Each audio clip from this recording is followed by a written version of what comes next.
If you know a bit of Japanese, or if you're a longtime viewer of this channel, then this title probably already has you confused. Sangokushi is the Japanese title of the Chinese novel Romance of the Three Kingdoms, and it covers a period of 2nd century Chinese history. Sengoku is the period in the 16th century when Japan collapsed into a 30-way civil war. Is this game some kind of Warriors Orochi style crossover between those two time periods? Oh, and for the third word in the title, Kanto is the central region on the main island of Japan that contains Tokyo and a lot of the surrounding countryside. The reason that Sengoku Kantou Sangokushi uses Sangokushi in the title is because it's reduced the Sengoku period to just 3 factions, and not the 3 that you'd probably expect. Okay, Takeda Shingen is a given. He was one of the most successful strategists of the era, and could have changed the course of Japanese history if he didn't suddenly die. And if Takeda is one of the factions, then there's an obvious choice for the next one, his rival Uesugi Kenshin. The two of them fought some of the most famous battles of the era. And of course, if you're talking about the Sengoku period, then there's only one person who could be the third faction.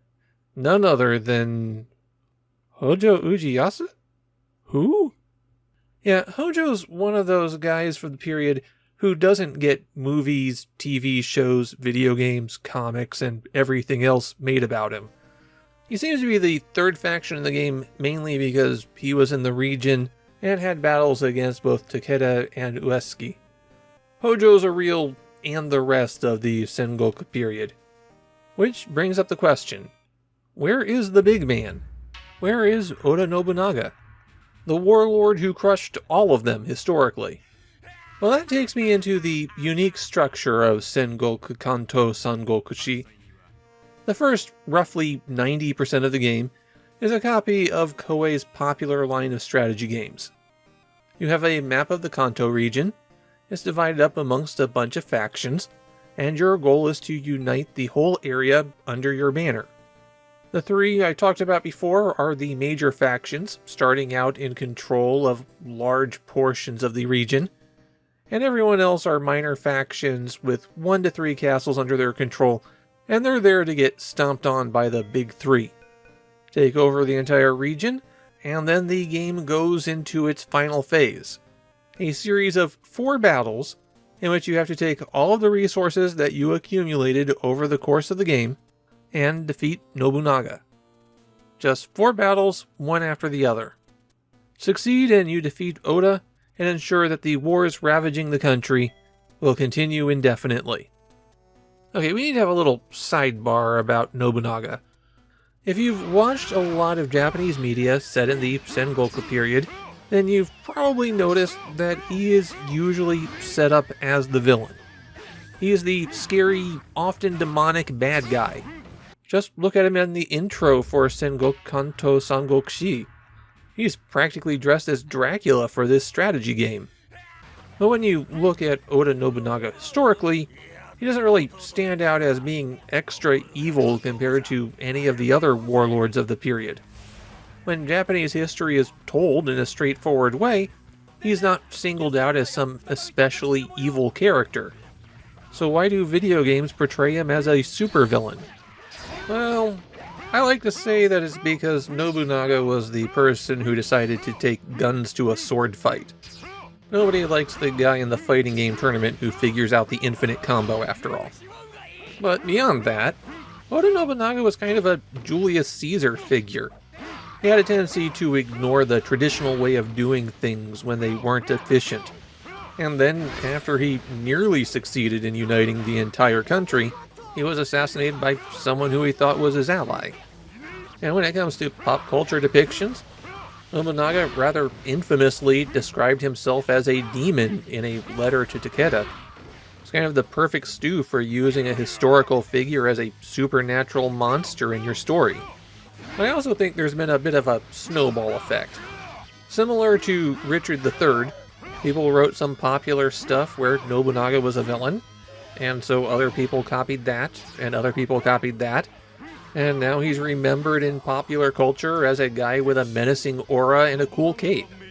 And that is why Oda Nobunaga is a 4-part final boss for Sengoku Kantou Sangokushi. But let's get to the actual gameplay here.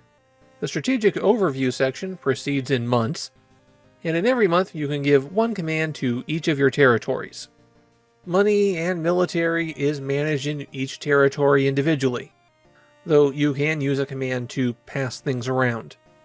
You have the standard options for this kind of strategy game.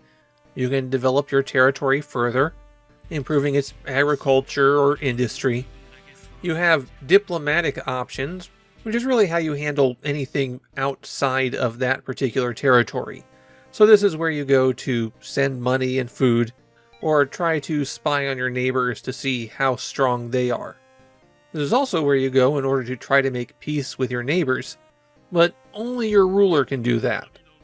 So it's an option that's only available from your capital. For the military, you can recruit forces, train them, buy them additional equipment, or send them out to attack a neighboring territory. Doing anything requires money, and you can set how much cash you'll spend at any given moment. You also have to assign a leader to handle many of these events, and they're rated on a scale of 0 to 100 in 3 stats: governance, strategy, and courage.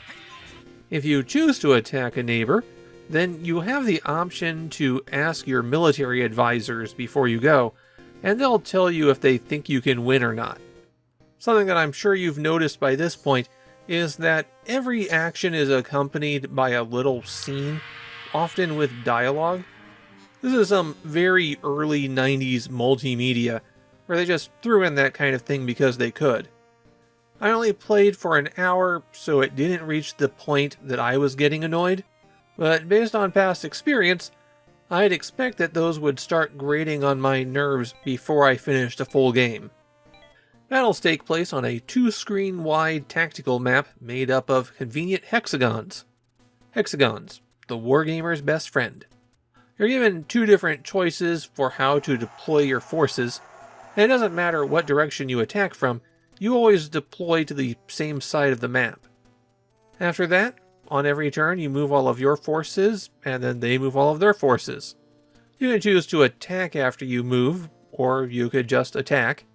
And you also have the option to send out spies to try to work out how your opponents are doing. I only played out 2 battles while I was recording, but from what little I saw, I wasn't really impressed with how the computer handled its forces. Both times, it seemed to rely on sending one army after my men at a time, which just meant that I'd gang up on them, destroy their forces, and eventually reach the castle. I wound up losing my second battle to overwhelming numbers, but my first one just crushed all of their armies. If you reach their castle, then you go to a different battle screen, where you choose your tactics for the day. You have a certain amount of supplies, and the enemy fortress has their own level of supplies, plus a fortress level that represents the strength of the defense. You can try to wait them out, or if you have enough men and supplies, you can try to wear down their fortress day by day.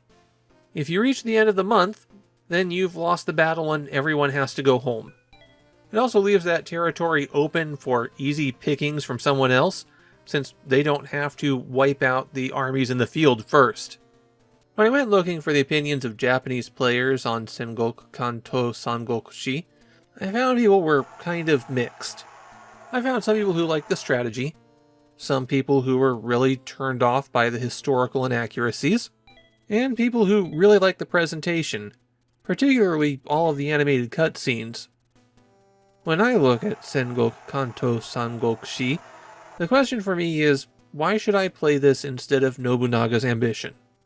And honestly, I think this game carves out a small niche, though I'm not sure how effective it is. It is a lot simpler and more approachable than Koei's game.